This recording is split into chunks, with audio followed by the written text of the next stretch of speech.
Hello, I'm Gareth Jameson. I'm an actor and a voice coach, and I teach people how to make changes to their voice.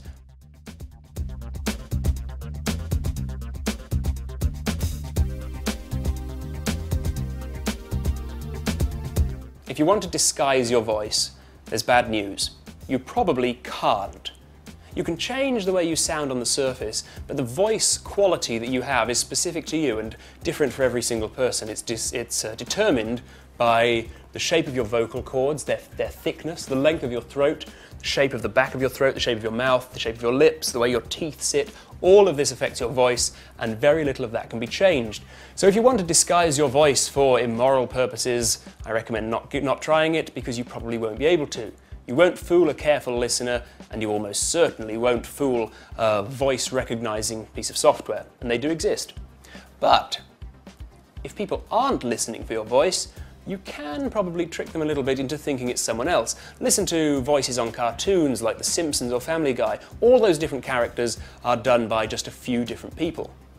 And unless you listen very closely, it's hard to tell that they're the same people. So we can't disguise our voice, but we can make it sound slightly different to give people the effect that someone else is speaking.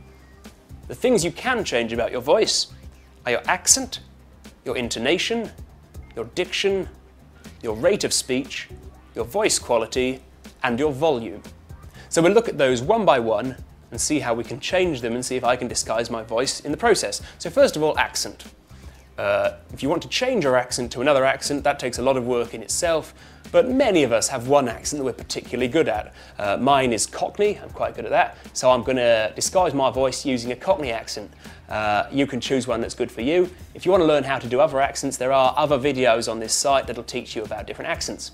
So when I disguise my voice in a moment, I'm going to use my Cockney accent. Now let's talk about intonation. Intonation is the up and down in your voice. My voice tends to go up and down quite a lot. That probably comes from being a trained actor.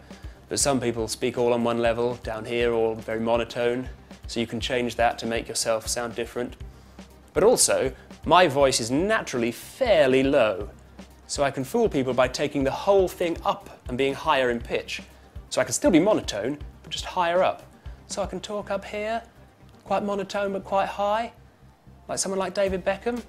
You can hear I've also changed there to go from going down at the ends to going up at the ends. That's another intonation change that will put people off. So they won't know it's me, because I'm talking higher and I'm going up at the ends. Also, you can change your diction.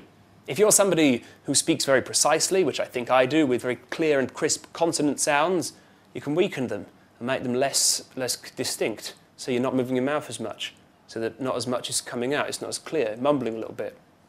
So that's going to help. So we've got accent, intonation, and diction. Now, rate of speech. I'm quite a fast talker. So if I slow down a little bit, slow everything down, make it a little bit slower, bigger gaps between the words, that'll make my voice disguised a little bit. Now, voice quality. This is the best way to disguise your voice. We don't all have just one way of speaking. You can make your voice creaky like this. So make it really creaky like this. Do this just by starting up here and then working down lower and lower until there's nothing left. It's a creaky voice. Some people speak like that all the time. Some people are really twangy. I'm quite naturally twangy. Some people are nasal, using their nose like this. Some people are breathy. So find what you do naturally and do the opposite if you want to disguise your voice. So I'm naturally twangy, so I'll go for a sort of breathy, creaky sound like that. Finally, volume. I'm quite a loud person, so to disguise my voice, I'm going to get a lot quieter. You do the opposite, so if you're normally quite quiet, try booming out to disguise your voice. So let's put all of those things together. First of all, in my natural accent, I'm going for a walk in the park. So that's loud, with a British accent, going up and down a lot, and now we try switching all those to the opposite. I'm going for a walk in the park. I'm going for a walk in the park. So it sounds very different, I hope. Maybe gives the impression of somebody a lot older, maybe a little old man or something like that.